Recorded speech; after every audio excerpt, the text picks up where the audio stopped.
No princípio, eras a palavra, bem antes do tempo começar.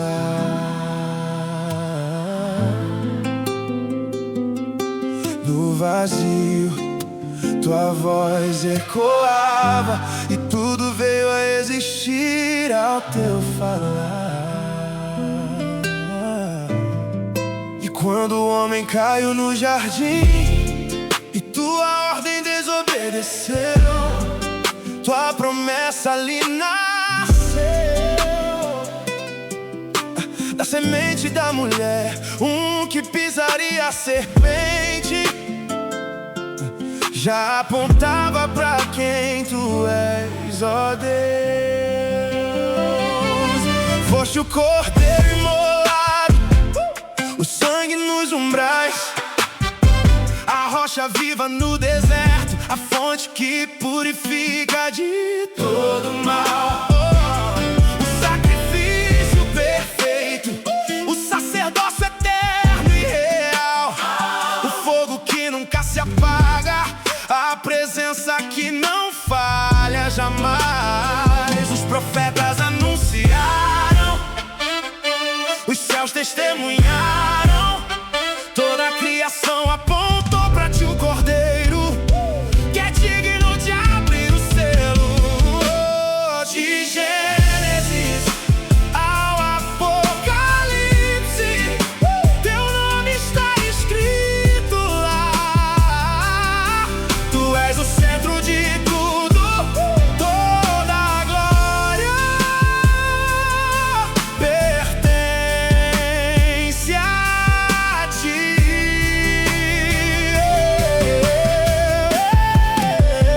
Jesus, princípio e o fim, autor da vida em mim. A história inteira o declara assim: só tu és digno de abrir o livro e desatar o selo. Tu te fizeste homem entre nós, carregaste a nossa dor, na cruz venceu a morte e revelou o teu grande amor. O véu foi rasgado, o acesso liberado, hoje entramos com ousadia pelo sangue que foi derramado. De Gênesis ao Apocalipse, teu nome está escrito lá. Tu és o centro de tudo, nada vai te substituir.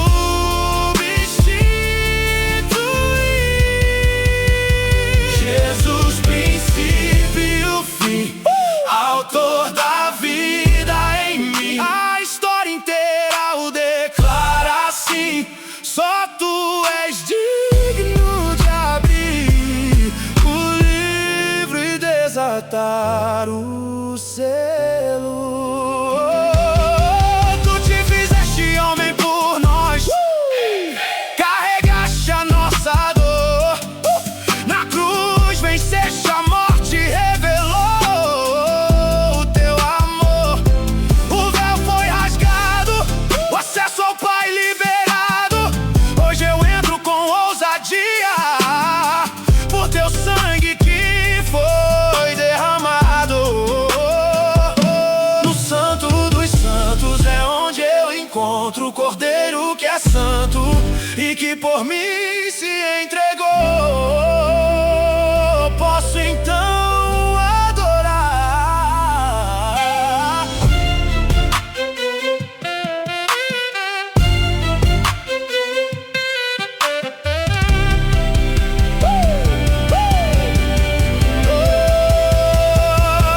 No princípio, eras a palavra, antes do tempo começar.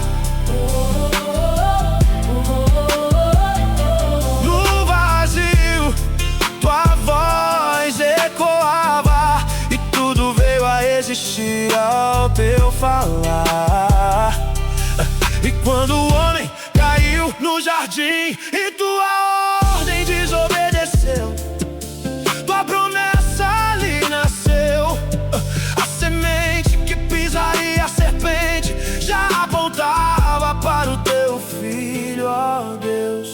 Foste o cordeiro no êxodo, o sangue em cada umbral, a rocha viva no deserto, água que lava de todo mal. O sacrifício perfeito, o sacerdote eterno e real, a chama que nunca se apaga, a presença que se faz permanecer. De Gênesis ao Apocalipse, teu nome está escrito lá. Tu és o centro de tudo, nada vai te substituir.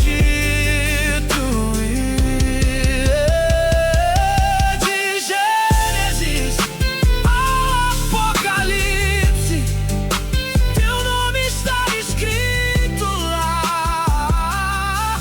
Tu és o centro de tudo, o cordeiro que venceu, e o livro abrirá.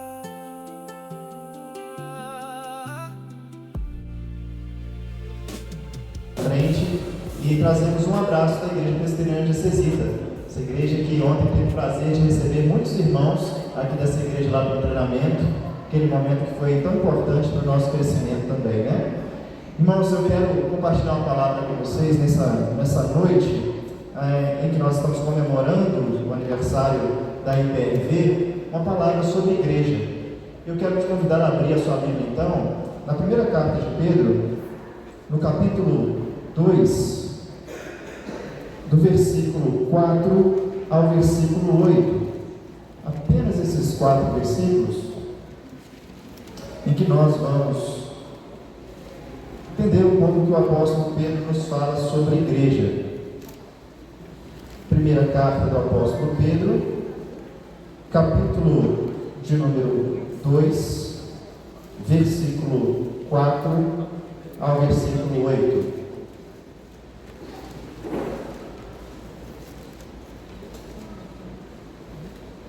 Primeira Pedro 2, 4 a 8, diz assim: chegando-vos para ele a pedra que vive, rejeitada sim pelos homens, mas para com Deus eleita e preciosa. Também vós mesmos, como pedras que vivem, sois edificados casa espiritual para ser de sacerdócio santo, a fim de oferecer de sacrifícios espirituais agradáveis a Deus por intermédio de Jesus Cristo. Pois isso está na Escritura: eis que ponho em Sião uma pedra angular, eleita e preciosa, e quem nela crer não será de modo algum envergonhado. Para vós outros, portanto, os que credes, é a preciosidade, mas para os descrentes, a pedra que os construtores rejeitaram, esta veio a ser a principal pedra angular, e pedra de tropeço e rocha de ofensa. São estes os que tropeçam na palavra, sendo desobedientes para o que também foram postos. Vamos orar mais uma vez? Te convido a orar esse instante com fé no poder do Espírito Santo de Deus, que fala através da sua palavra. Fé de que sempre quando nós abrimos a palavra de Deus, nós não estamos abrindo um livro qualquer. E sempre que nós ouvimos a exposição da palavra sendo pregada fielmente, não é o pastor falando, é Deus falando. Portanto, nós precisamos de fato de fé. E essa fé nós vamos pedir agora nesse momento. Vamos orar? Santo Deus, eterno Pai, Deus Todo-Poderoso, nesta noite, Pai, em que nós, com gratidão no coração, com alegria no coração, nos ajuntamos, Deus, aqui, Deus, nesta igreja, Deus, para cultuar, celebrar o Teu nome, agradecer ao Senhor, Deus, pelos 19 anos dessa igreja, Pai. Deus, nós queremos, Senhor, nesse instante, após, Deus, termos cantado ao Senhor, temos orado, pedindo, Deus, ao Senhor que falasse conosco, nós queremos ouvir a Tua palavra, Deus. Queremos, Deus, te pedir, Deus, nessa noite, que livre, Deus, o nosso coração, Senhor, de estar em outro lugar. Livre, Deus, a nossa mente, Deus, de estar em outro lugar. Que o Senhor, Deus, tome cativo, Deus, a nossa mente, nosso coração, a fim de Deus nos dar, Deus, todo o foco e atenção na palavra do Senhor. Pai, nós cremos que a Tua palavra é inerrante, nós cremos que a Tua palavra é inspirada pelo Espírito Santo do Senhor, nós cremos que a Tua palavra é suficiente, cremos que a Tua palavra, Senhor, é uma espada de dois gumes que penetra no lugar mais profundo do nosso ser. Por isso, Deus, nós suplicamos ao Senhor que seja assim nessa noite. Pedimos ao Senhor, Deus, que Tua palavra, Deus, encontre lugar no nosso coração, encontre um terreno fértil, que produza muitos frutos para a glória do Senhor. Te damos graças por essa palavra, pelo Espírito Santo que inspirou, por Teu Filho Jesus Cristo, que nos leva a ela. No nome dele nós oramos, no nome de Jesus. Amém. Quando você ouve falar a palavra igreja, o que vem à sua mente? Qual que é a primeira imagem que vem à sua cabeça? Para o descrente, daqueles mais críticos à igreja, provavelmente vem a ideia de um conjunto de pessoas reunidas em um lugar, pessoas reunidas para fazer algo que eles consideram completamente sem valor. Talvez na cabeça de uma pessoa religiosa venha a imagem apenas de um prédio com uma cruz lá em cima, mostrando que aquele prédio é uma igreja. Para o pensamento moderno, evangélico que nós temos nos nossos dias, talvez venha a ideia de um clube de vantagens, onde nós podemos usufruir de benefícios, onde nós recebemos algo para as nossas vidas, mas nós não mantemos vínculo. Nós estamos ali, mas nós não pertencemos ao lugar. Para algumas pessoas, igreja é apenas o que nós fazemos no domingo à noite. Não tem nada a ver com o restante da vida. Não tem nada a ver com relacionamento. Irmãos, a ideia de igreja, o conceito de igreja, a natureza de igreja tem sido esvaziado, tem se perdido. E isso é terrível, porque uma vez que a gente perde o conceito, uma vez que a gente perde o sentido, o que acontece é que nós perdemos também o nosso envolvimento genuíno. E nós vamos então nos relacionando de uma maneira errada com a igreja. O apóstolo Pedro está escrevendo uma carta a crentes, a cristãos que estão sofrendo graves perseguições, que certamente estão afastados da forma como eles cultuavam antigamente, que era no templo. Agora, eles não têm mais o templo, eles não têm mais as sinagogas como eles tinham antigamente, agora eles estão espalhados por várias regiões. E Pedro escreve a esses irmãos para relembrá-los que igreja é mais do que um lugar em que nós nos reunimos, é um edifício espiritual, e é um edifício em construção. É interessante que quando a gente vai ouvir os ditados populares por aí, a gente tem uns do tipo assim: isso aqui é tipo obra de igreja. Já ouviu essa expressão? Não acaba nunca. E essa expressão, ela se valida até esse momento, porque são 2000 anos de obra em construção. Mas ela tem, sim, uma data em que vai chegar o fim, quando o Senhor Jesus voltar. Eu quero, nessa noite, falar sobre esse edifício que está em construção. Falar sobre o seu fundamento, falar sobre a sua essência e falar sobre a sua luta. A igreja é fundamentalmente cristocêntrica, ela é essencialmente comunitária e ela é naturalmente contracultural.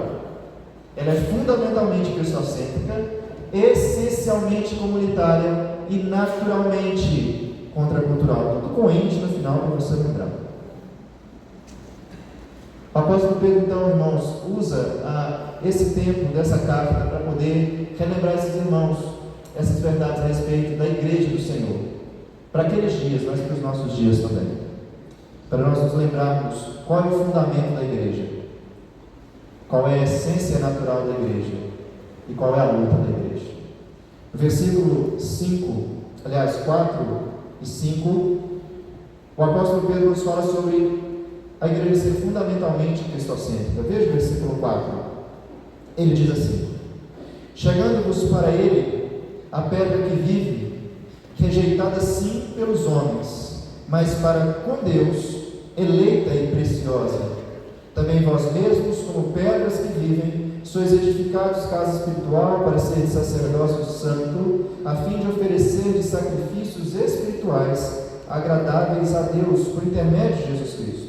O versículo 6 ele diz assim: pois isso está na Escritura: eis que ponho em Sião uma pedra angular, eleita e preciosa, e quem nela crer não será de modo algum envergonhado.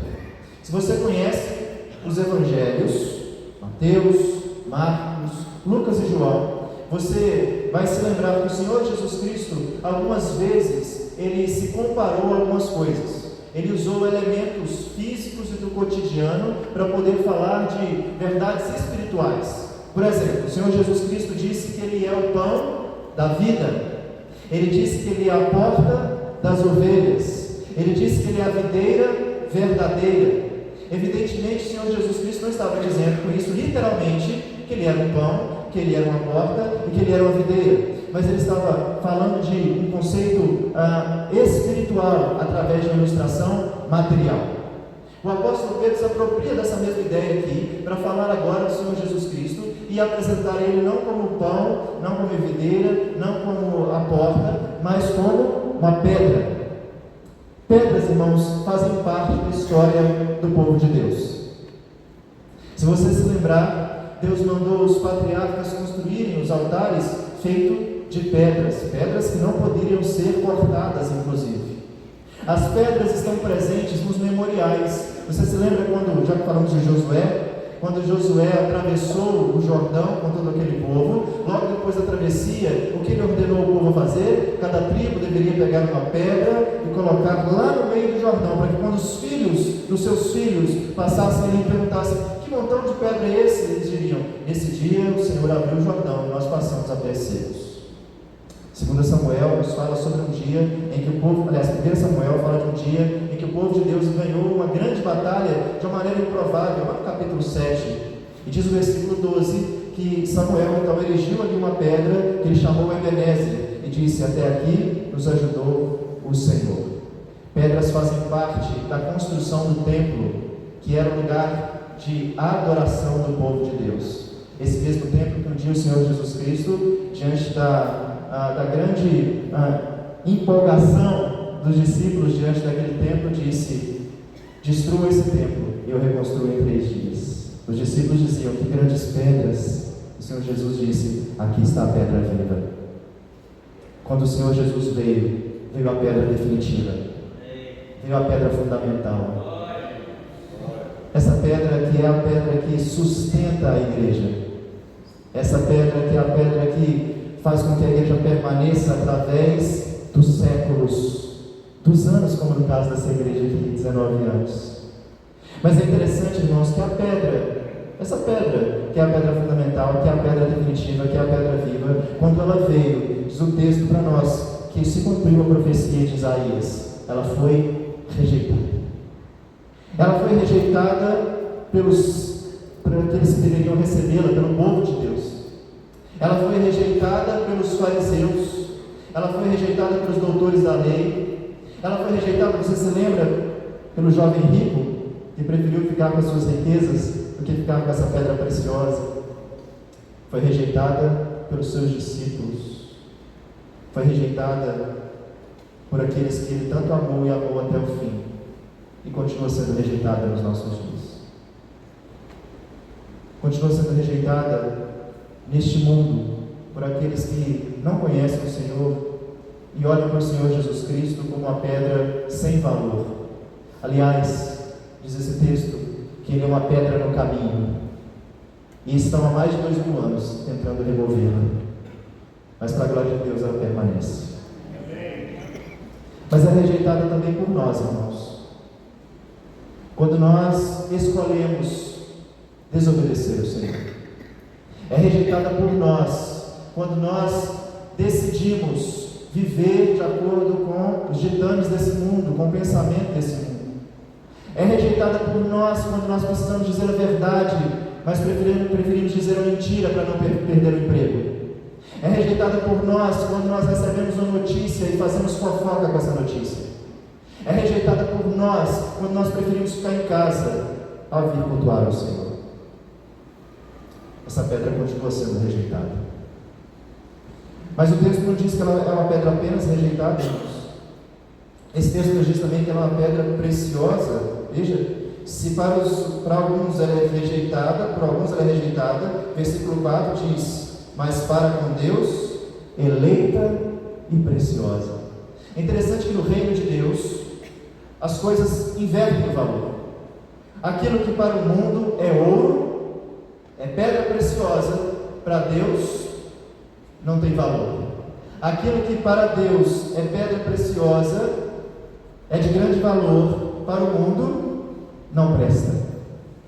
Meus irmãos, os homens rejeitaram essa pedra a ponto de crucificá-la. Rejeitaram não apenas dizendo nós não te queremos, mas rejeitaram a ponto de dizer nós te queremos morto. Humilharam essa pedra que vive até o ponto dela ser morta, mas a morte não pôde contê-la, porque Jesus Cristo ressuscitou. Filipenses 2, capítulo 5 diz que Jesus Cristo não julgou como usurpação ser igual a Deus, antes a si mesmo se humilhou a ponto de se tornar servo, obediente, até a morte de cruz. Mas a história não terminou aí, porque Deus o exaltou. Não foi Jesus que se exaltou, foi Deus que o exaltou, e deu o nome que está acima de todo nome, para que todo joelho no céu, na terra e debaixo da terra confesse que Jesus Cristo é Senhor, para a glória de Deus Pai. A pedra que foi rejeitada pelos homens foi exaltada por Deus. Irmãos, nós vamos ser rejeitados nesse mundo. Se você ainda não sofreu, e eu duvido que não tenha sofrido com isso, todos nós vamos passar por rejeição. Todos nós vamos ser rejeitados. Nessa palavra aqui, há duas coisas para nós. Primeiro, o consolo. Consolo que nós encontramos no nosso Salvador. Jesus Cristo conhece a dor de ser rejeitado. Jesus Cristo conhece a dor de ser rejeitado pelos seus amigos íntimos. Não só ser rejeitado, mas ser negado e ser traído. Jesus conhece essa dor, então nós podemos apresentar a nossa dor ao Senhor, e Ele nos cura. Mas além do consolo, há aqui também promessa, que uma vez que nós somos rejeitados com Cristo, nós seremos exaltados com Ele no último dia.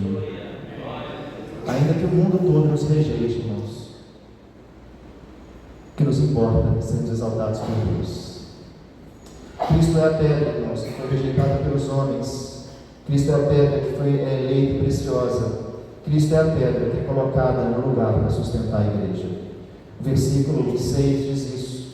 Diz que Deus pôs em Sião uma pedra angular, eleita e preciosa, e quem nela crer não será de modo algum envergonhado. Irmãos, não foi o homem que colocou Jesus como a pedra fundamental. Jesus não foi colocado por um papado, Jesus não foi colocado por uma denominação, Jesus não foi colocado por uma organização religiosa. Jesus é entronizado como a pedra fundamental pelo próprio Deus. É Ele que sustenta a igreja. Pedra fundamental, pedra preciosa, pedra angular, que sustenta esse edifício que está sendo construído. Paulo diz em Colossenses capítulo 1, versículo 17 e 18, que Ele é antes de todas as coisas. Nele tudo subsiste. Ele é o cabeça do corpo da igreja. Louvado seja o Senhor, porque o nosso fundamento não é ouro, não é prata, não é um papa, não é um pastor, não é um bispo, não é um apóstolo, não é nenhum homem poderoso dessa terra, que vai passar, que vai morrer, que vai acabar, que é falível, que é pecador. A nossa pedra, nosso fundamento é Jesus Cristo, o Senhor dos senhores, o Rei dos reis. É por isso que a igreja permanece, é por isso que esse edifício permanece sendo construído, porque a pedra fundamental permanece sustentando. O alicerce que sustenta essa igreja é o Senhor Jesus Cristo. A igreja é fundamentalmente cristocêntrica, mas ela também é essencialmente comunitária. Versículo 5 ainda, ele diz assim: também vós mesmos, como pedras que vivem, sois edificados casa espiritual, para ser de sacerdócio santo, a fim de oferecer de sacrifícios espirituais, agradáveis a Deus, por intermédio de Jesus Cristo. Um edifício não tem só fundamento. Um edifício que está sendo construído, ele começa a ter paredes. Pedro sai agora do fundamento para as paredes do prédio. E ele vai agora falar diretamente com aqueles irmãos e conosco a respeito do nosso papel nessa construção, de como nós estamos envolvidos nesse edifício, como nós fazemos parte disso. E ele vai dizer essencialmente que todos nós fazemos parte do mesmo edifício e estamos juntos na mesma obra. Irmãos, não há na igreja ninguém que seja mais importante do que o outro. Não há ninguém que tenha um papel mais importante do que o outro. Ainda que, de fato, o Senhor tenha atribuído cargos, tenha atribuído ofícios como pastor, presbíteros e diáconos, no reino de Deus, diante dos olhos de Deus, estamos todos no mesmo lugar. E isso nos leva, irmãos, a um lugar de humildade. Nos leva a olhar para o nosso irmão que está ao nosso lado e perceber nele tanto alguém que é santo quanto pecador, quanto eu e você somos também. De perceber nele alguém que tem o mesmo valor diante de Deus que você tem.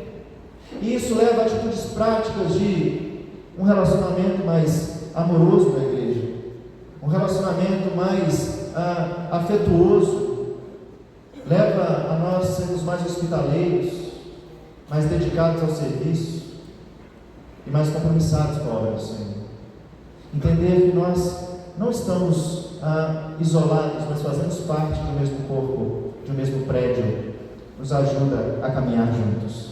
Pedro diz que nós estamos assim, irmãos, todos unidos sobre a mesma pedra.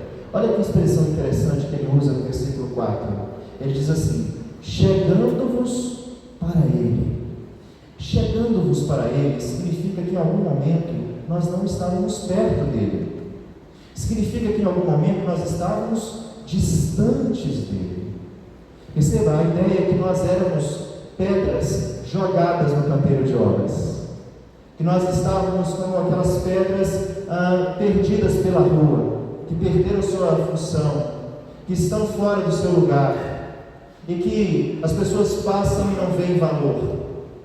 Mas Pedro diz assim, que todos nós que estamos em Cristo, um dia fomos atraídos a Ele, nos achegamos a Ele. Irmãos, você e eu só fazemos parte desse edifício porque um dia Deus nos tirou de um monturo.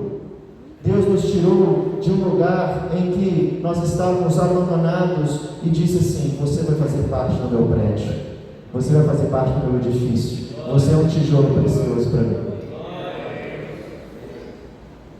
Irmãos, todos nós estamos nesse mesmo lugar, todos nós fazemos parte desse mesmo edifício e nos tornamos pedras vivas, não porque nós criamos vidas em nós mesmos, mas porque a pedra que vive tocou em nós.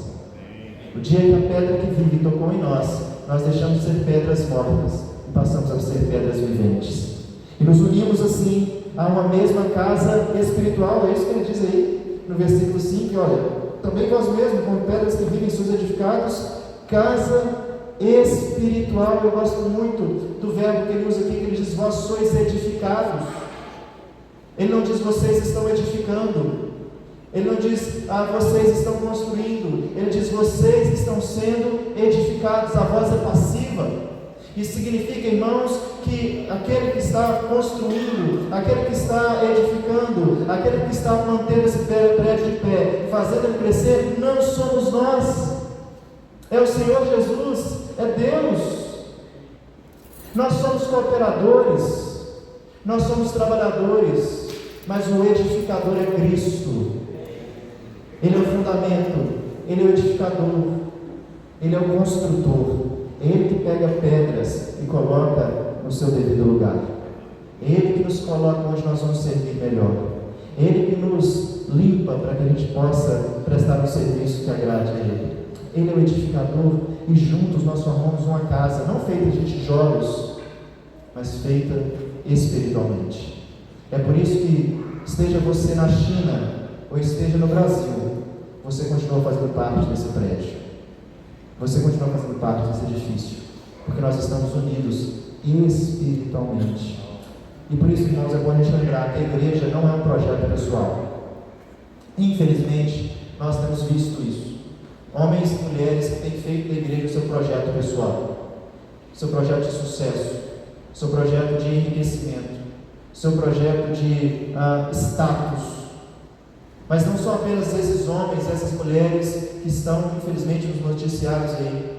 Infelizmente, há muitos irmãos que pensam que a igreja é o seu projeto pessoal. E imaginam que, se não fosse eu nessa igreja, essa igreja já tinha acabado. Se não fosse eu cuidando desse ministério, não tinha ministério nessa igreja.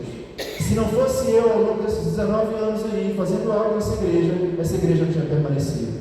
Como se nós fôssemos donos do projeto. Como se nós fôssemos donos do edifício. Irmãos, o dono da casa espiritual é o Senhor Jesus. Nós moramos, nós habitamos nela e somos cooperadores dela. A igreja é essencialmente comunitária, irmãos, porque ela é formada de diversos tijolinhos, de diversas pedras que o Senhor pegou, tirou de um lugar e transformou elas em pedras vivas. E é por isso, irmãos, que é impossível ser crente sozinho. É impossível ser crente desigrejado. É impossível viver a fé genuína longe da igreja.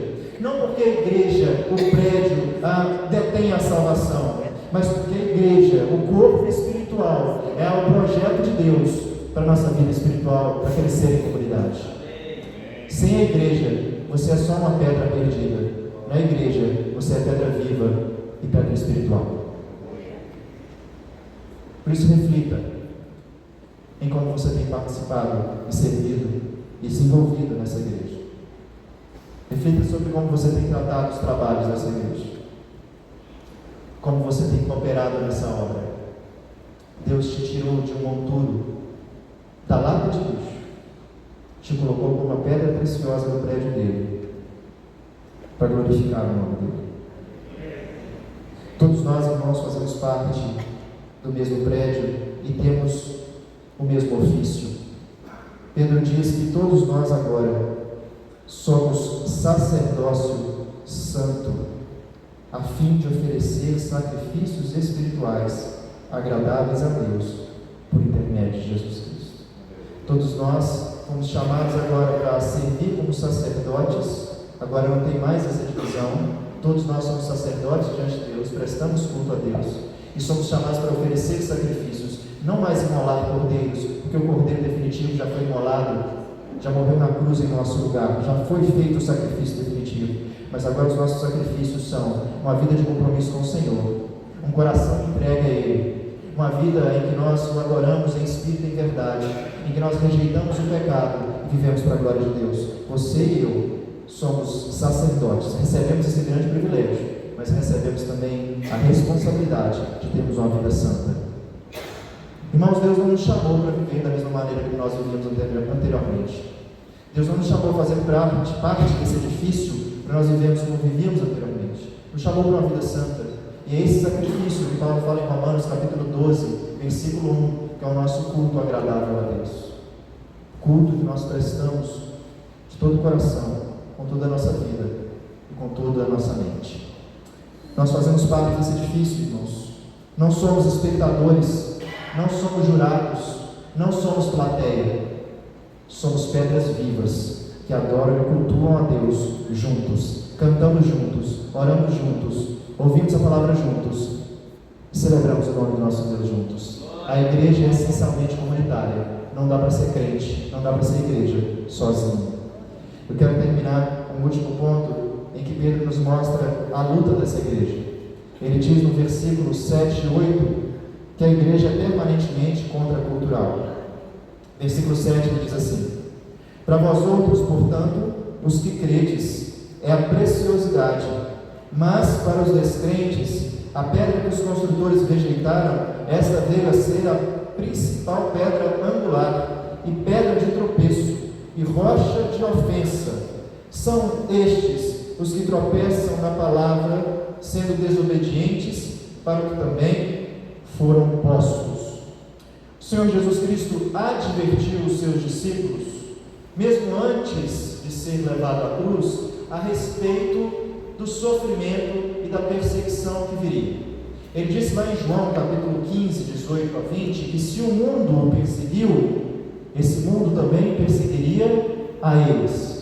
O apóstolo Paulo, escrevendo a Timóteo, uma das suas cartas, diz que todo aquele que quer viver piedosamente sofrerá perseguições. Irmãos, a natureza da igreja de ser sacerdócio santo, de ser sal, de ser luz, de ser edifício de Deus, naturalmente trará perseguição, trará pessoas que querem destruí-la, que querem acabar com ela.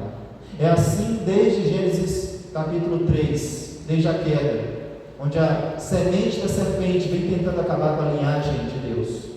É assim com Caim e Abel, é assim quando vem todo aquele tempo horrível no período de Noé, e Deus levanta Noé para salvar o seu povo. É assim com Jacó e Esaú, é assim com Abraão, com os inimigos que se levantam contra ele, é assim com Davi e Saul, é assim com o Senhor Jesus Cristo, é assim com os apóstolos, é assim conosco. O povo de Deus, a igreja do Senhor, é naturalmente contracultural. É interessante que o apóstolo Pedro mostra duas visões aqui a respeito do Senhor Jesus Cristo. Perceba, para o mundo ele é uma coisa, para nós ele é outra. Para o mundo, o texto diz para nós que Cristo é pedra de tropeço. Para nós, Pedro diz que ele é preciosa e eleita. Para o mundo, Pedro diz que ele é pedra de ofensa. Para nós, Cristo é preciosa. Uma pedra de ofensa, uma pedra de tropeço, naturalmente, irmãos, será rejeitada. Será o desejo do coração lançá-la fora. E uma vez que nós fazemos parte desse corpo que o Senhor Jesus Cristo constituiu, nós podemos ter certeza que nós seremos também perseguidos. Você já viu quando alguém quer atacar alguém, mas não tem força, ou não consegue alcançar o ataque a essa pessoa? O que ela faz? Ela ataca as pessoas que estão próximas. Ela ataca os filhos, ela ataca os amigos, ela ataca a família. Há pastores que sofrem com isso, de membros que se levantam contra o pastor e não conseguem atacar o pastor, então atacam o filho do pastor. Isso é muito claro, irmãos, quando o apóstolo Paulo está diante do Senhor Jesus Cristo, na estrada de Damasco, quando o Senhor Jesus Cristo pergunta para ele: Saulo, Saulo, por que me persegues? Jesus não diz assim: por que você persegue a igreja? Sabe por quê, irmãos? Porque quando Paulo se levantou para perseguir a igreja, ele estava perseguindo Cristo. Quem persegue a igreja não persegue só a igreja, persegue Cristo. E isso, irmãos, é algo que faz toda a diferença para nós entendermos o lugar que nós estamos. O Senhor Jesus Cristo é aquele que continua sendo perseguido por esse mundo, mas como o mundo não consegue o atingir, procura atingir a igreja. E por isso que nós precisamos caminhar nesse mundo com essa convicção, sabendo que nós seremos perseguidos, sabendo que o ônus de sermos cristãos é ser perseguido, mas sabendo que o bônus é que nós seremos vitoriosos no final. Pedro diz que no versículo 6 que essa pedra preciosa, aquele que crer nela não será de modo algum envergonhado, mas aqueles que não crerem nela são aqueles que tropeçam na palavra, sendo desobedientes para também que foram postos. Irmãos, há uma máxima aqui: aqueles que procuram envergonhar a igreja, procuram perseguir a igreja, procuram envergonhar a pedra angular e as pedras que fazem parte desse edifício, hoje estão se sentindo exaltados. Aqueles que são perseguidos, que estão sendo tratados como coisa qualquer, que somos nós muitas vezes como igreja, hoje sentem a vergonha. Mas haverá um dia que isso vai inverter. Haverá um dia, diz esse texto, em que aqueles que creram não serão de modo nenhum envergonhados, mas aqueles que não creram tropeçarão e cairão infinitamente na condenação eterna. Jesus Cristo diz muito claramente que no último dia Ele fará separação entre aqueles que são seus e aqueles que não são seus. Uns para a honra eterna, outros para a vergonha eterna. Portanto, irmãos, é natural que a igreja seja perseguida, porque a igreja é sal, porque a igreja é luz, porque a igreja é o corpo da cabeça que é Cristo. E é natural que nós soframos perseguições. Você não precisa se admirar com isso. É natural que a gente veja no carnaval humilhações a respeito da igreja, o nome da igreja sendo difamado. É natural, isso vai acontecer cada vez mais, porque o mundo odeia a igreja. Mas também é certo de que no último dia tudo isso será julgado, e no fim nós seremos glorificados com o Senhor, porque aqueles que são humilhados serão exaltados. Quero terminar, irmãos, dizendo que a igreja é um edifício em construção, é um edifício espiritual que está sendo construído por meio de Jesus Cristo, que nós fazemos parte dessa construção com tijolinhos que Ele está colocando, e por isso nós aguardamos o dia que vai ser concluída essa obra, em que nós estaremos para sempre na cidade celestial com o Senhor Jesus. Quero concluir te dizendo que, se você já encontrou o seu lugar nesse prédio, se você já faz parte desse edifício, considere como você tem vivido nele, considere como você tem servido nesse edifício, considere como você tem oferecido ofertas, sacrifícios espirituais. E quando você perceber o privilégio que Deus te deu de ser um sacerdote nesse edifício, você não vai considerar isso um fardo, você vai considerar isso uma alegria. Para você que ainda não faz parte desse prédio, para você que ainda é uma pedra que está aí, jogada na rua, hoje o Senhor Jesus Cristo te convida a fazer parte. Hoje Ele te convida a agregar, a ser aglutinado a esse prédio, a ser colocado junto dessas pedras que estão centradas na pedra que é o Senhor Jesus Cristo. A igreja permanece, irmãos, quando ela é fundamentada em Cristo, quando ela entende que ela é essencialmente comunitária, ela não é um projeto individual, e quando ela luta, sabendo que a sua luta é uma luta que no final a vitória é certa. Que Deus continue dando essa vitória a toda a igreja do Senhor, em especial a essa igreja que se reúne aqui. Que essa igreja continue sendo fundamentada em Cristo, essencialmente comunitária e pronta para lutar pelo nome de Jesus. Vamos orar? Santo Deus, eterno Pai, te damos graças pela Tua palavra, que é sempre viva, que é sempre, Deus, tão penetrante, Senhor. Deus, nós te louvamos, Senhor, porque um dia o Senhor enviou o Senhor Jesus Cristo, que veio e foi rejeitado, humilhado, de maneira, Senhor, que nós não podemos nem imaginar, a fim, Deus, de que nós pudéssemos agora, Senhor, sermos, Deus, redimidos das trevas para a Tua maravilhosa luz. Louvado seja o Senhor, Pai, porque um dia o Senhor nos tirou do monturo, o Senhor, Deus, nos tirou, Deus, de sermos, Deus, pedras isoladas, perdidas e sem vida, pedras que estavam condenadas ao inferno, nos tirou desse lugar, Pai, nos colocou, Pai, no edifício do Senhor, o edifício que permanece pelos séculos dos séculos, o edifício em que Jesus Cristo é o fundamento, é o construtor e será também aquele que concluirá a obra no último dia, Senhor. Ajuda-nos, Senhor, a viver como igreja do Senhor, Pai, fundamentado, Senhor, no Senhor Jesus Cristo, guardando sempre a verdade que nós somos um edifício comunitário, que nós não somos pedras isoladas, e pronto, Senhor, para lutar, Deus, em nome do Senhor Jesus Cristo nesse mundo que o persegue. Que sejamos fiéis ao Senhor até o fim, em nome de Jesus. Amém. Obrigado, irmãos, Deus abençoe. Nós glorificamos a Deus pela vida do pastor Davi, pregação maravilhosa, e ficaremos aqui por horas ouvindo. Quero chamar o Ministério de Louvor